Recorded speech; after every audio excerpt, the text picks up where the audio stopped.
Welcome back to Auto Apex TV. If you've been waiting for a compact SUV that actually fits your life and maybe 7 people, you are in the right place. Just 48 hours ago, Mercedes-Benz finally pulled the covers off this, the all-new 2026 Mercedes-Benz GLB. And let me tell you, this isn't just a facelift. We are looking at a serious evolution. The baby G-Wagon has officially grown up, and it's blurring the line between gas and electric like never before. Let's dive in. First off, let's talk design. The 2026 GLB keeps that signature boxy shape we love because, let's be honest, that's what gives it all that headroom. But it's much sleeker now.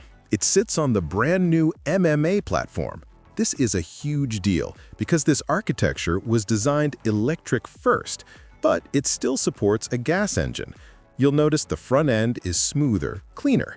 We finally got flush door handles that pop out when you approach, and if you get the electric version, the grille features a stunning new animated star pattern. It looks futuristic without trying too hard. But the real magic happens when you open the door. The old layout is gone. In its place is the optional MBUX Superscreen.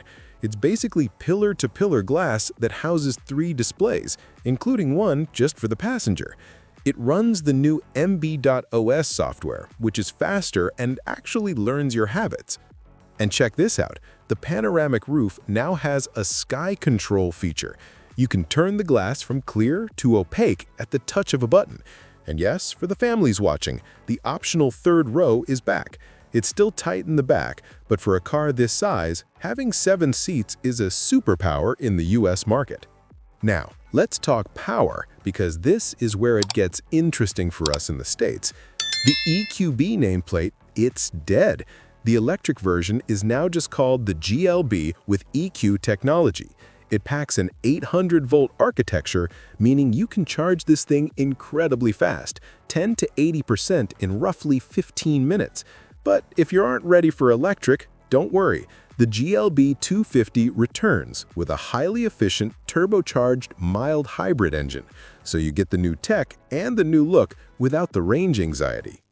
The 2026 GLB is expected to hit the US dealerships by the middle of next year. It's tech-heavy, practical, and finally gives you the choice of gas or electric in one handsome package. But what do you think? Is that massive screen too much or just right?